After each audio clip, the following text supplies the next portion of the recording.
2025 election is important because it's going to set the mood for the next election cycles. At kapag natalo tayo ngayong 2025, talo na tayo ng 2028, talo na tayo ng susunod pang mga eleksyon. Because we are not able to show that we can push back. So, importante itong election na to kasi ito yung panahon at paraan para makapagprotesta ang mga tao na hindi natin gusto ang mga nangyayari. Kailangan natin ng mga tao na hindi papakompromiso dito sa current na gobyerno natin, whether the position is in the elected executive position or dyan sa Senado or dyan sa Kongreso. Maglagay tayo ng mga taong hindi nila kakampi. Hi, Ma'am Joey. Good evening. Ma'am, do you think mangyayari itong mga nangyayari ngayon, ginagawa ng 19th Congress kung walang mga persecution, quote-unquote, sa mga Duterte, VP Sara, and his father, the former president? Yun kasi Sir NJ yung patunay na yung 2025 election really goes beyond 2025. They are scared of another Duterte presidency.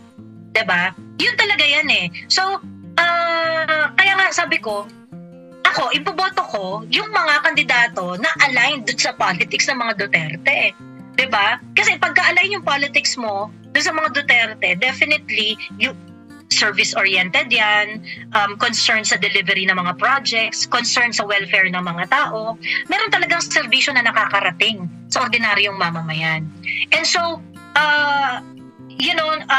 maraming naipakita si PRRD nung panahon niya na I think yun yung reason kaya ayaw nilang magkaroon pa ng another Duterte presidency. I don't know, maybe kasi siguro hindi sila nakabongga nung panahon ng hindi nila nakuha yung mga gusto nila nung panahon ni PRRD. Definitely, they're not gonna get it kapag kasi Inday Sara na ang presidente. This election looks beyond 2025. That's for sure. At it is a fact. Kahit naman yung mga yung mga political observer na iba ang kulay, they recognize that whatever the government is doing right now, it is directed sa mga Duterte para sirain sila. Laging may ganun laging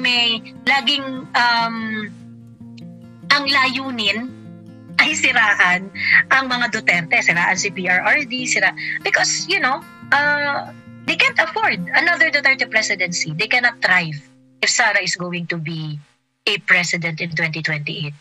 Ma'am, as you are exposed sa politika daily and observing dito po sa mga nangyayari po sa social media at ang analytics, sino ba talagang may trolls? Ikaw ba o sila? Dahil kung pagmamasdan mo ang mga nagkukomento sa yung mga posts at nagla-like, totoong mga tao naman talaga, totoong may friends, totoong mayroong activity sa Facebook. Pero sa kanila kung pagmamasdan mo, mga Vietnamese pa ang pangalan. Tapos, parehas ng comment.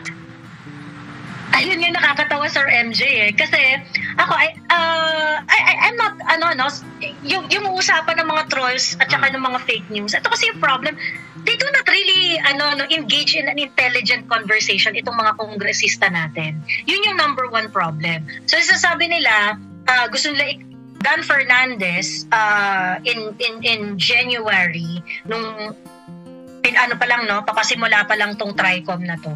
Gusto raw niyang i-criminalize ang troll farms. So, totoo lang, iisip ko, actually, go ahead. Kasi, hindi naman kami ang gumagamit ng troll farm Kami po mga simpleng mamamayan po kami, hindi po namin kayang bumili ng trolls. Okay? It will cost a lot para bumili ng mga serbisyo ng mga troll farms. Huwag po tayo magtanga-tangahan. Mag-search po kayo sa Facebook. Makikita nyo, meron dyan yung mga nag-o-offer ng services. One like, one follow or things like that, ganyan-ganyan, para raw ma-improve or ma-alter yung algorithm, ganyan-ganyan. Merong mga ganong nagbibigay talaga ng serbisyo. You want to criminalize that? Go ahead. Walang problema. Ngayon, matatalino na po ang mga tao. Isang tingin pa lang po namin dyan sa mga walls ninyo, sa mga pages ninyo, alam na namin kung meron kayong mga troll o wala. There are trolls na more sophisticated, like iba-iba yung comment, kala mo merong may level kasi yan eh, yung mga trolls na yan eh. Meron yung mga binabayaran na bots na auto-like, auto-comment, same yung mga mensahe, ganyan. And I think that's the cheapest kind of troll, yung parang magre-react sa mga post, ganyan. And then there are trolls who are being paid in order to fake engagement. Na, kunwari, mga aasar, mga ganyan. These are real people who would have like, fake na approach doon sa gusto nilang itumba na social media personalities. And itong ganitong sinasabi ko, meron tayong basihan dito. Kagaya nung nangyari dito sa Kunsuhi couple, di ba? Na eventually na-unravel na isang sophisticated social media strategy hiring individuals in order to coordinate, orchestrate certain online attack. Okay? So, ito yung problema ko sa House of Representatives eh. It's just so happened that content creator like myself at saka yung ibang mga Duterte-aligned vloggers are very critical on things like this. Alam niyo kung bakit, mga sir, ma'am? Kasi po, kung ganito, yung mga ganitong senaryo, pag nangyari to sa panahon ng Duterte administration, makakakuha kami ng sagot. Ang problema kayo, troll farm kayo ng troll farm, fake news kayo ng fake news, kayo naman na talagang gumagamit ng troll farm. Kayo naman talaga ang totoong, ang mga sinungaling at nagfe-fake news. Diba? If we're going to look at the pages of the House of Representatives, I vividly remember, sa House of Representatives, nagbablock nga kayo ng ng mga nagkikriticize sa inyo dyan eh. I mean, your Facebook page, your official Facebook page, supposedly ay dapat mag-communicate sa lahat. Dapat nga policy yan na hindi kayo dapat nagbablock. Pero, ako experience na na talagang binlock ako ng page ng House of Representatives before. So, this is the problem when they do not want people to understand what's going on. Ililituhin na lang nila ng lilituhin yung mga tao tungkol sa troll farm, tungkol sa fake news, either dahil guilty sila or kasi, sila mismo yung gumagawa ng mga inaakusa nila at ayaw nila magpaliwanag kasi meron pa sila ibang mga katarantaduhang ginagawa. Dito tayo sa concept ng manufactured crisis, equal suppression of dissent. Ito ba'y nakikita mo sa Administrasyong Marcos at the House of Representatives para malihis ang usapin doon sa mga tunay na issue na dapat papag-aralan ng taong bayan, which is pinapaliwanag ninyo ng mga political commentator at mga political vlogger? Definitely, Sir MJ, no? I remember I made the content I think mga 3 days or 4 days before yung bicameral deliberation ng national budget.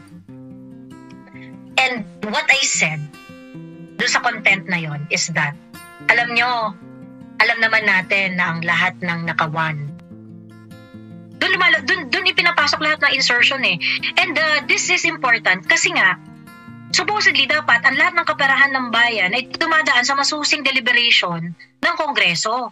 That includes the House and the Senate. Pagdating ng BICAM, uupuan nila yan at magsisiksik sila ng kung ano-anong pera na hindi na pag-usapan ng publicly. Hindi na pag-usapan publicly.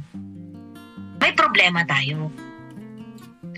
I said in that content na bantayan natin to kasi I think they are going to mount ng pinakamalaking tatkungan dahil una-una election ng 2025. Pangalawa, 'di ba pinapaingay nila yung impeachment ni Inday during that time. So, yung mga issues na ginagawa nila, yung mga minamanufacture nila na issues, kagaya niyang pagpapaingay ng impeachment ni Inday, pagdamay sa mga vloggers dito sa hearing sa Kongreso, these are all manufactured issues in order to hide yung talagang mga ginagawa nilang katarantaduhan diyan sa pera ng bayan at ito nga yung sa national budget. So, manufactured crisis, yes. Like, What's the urgency of impeaching Inday Sara? Bakit? Anong mangyayari sa Pilipinas pag na-impeach si Inday Sara? Masasagot ba ang gutom, kahirapan? Madadami ba ang trabaho? Quality na trabaho? Masasagot ba ang problema ng gutom ng mga kababayan natin? Di ba, mag-i-improve ba ang buhay? Mawawala ba ang traffic? Dadami ba ang turista? Pagka na-impeach si Inday Sara, hindi. But you make it appear as if Inday Sara is the number one public enemy. Inaano kayo ng tao? Hindi lang kayo agree. Diba? Hindi kayo agree. Kasi ayaw niyang makiparty sa inyo. Ayaw niyang pumalag siya nung gusto niyong ipitan ang budget niya ng ilang bilyong piso. Ayaw niya na makisama sa inyo. So kaya gusto niyong i-impeach. It also happened yung ito nga pag-question sa House of Representative tungkol doon sa ni Congressman Ungab at saka nito ni Attorney Vic Rodriguez nung nakarating na sa Korte Suprema yung question of unconstitutionality ng bicameral report na maraming blanco.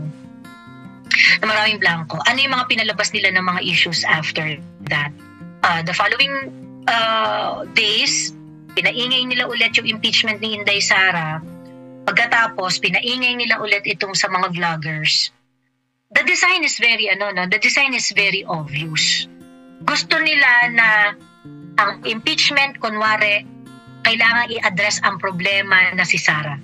Ang mga vloggers kailangan dikin sa TRICOM kasi nagpapakalat sila ng fake news. As if yung fake news is something that yung fake news ay talagang sobrang napakalaking problema ng bansa. They are approaching our problems incorrectly.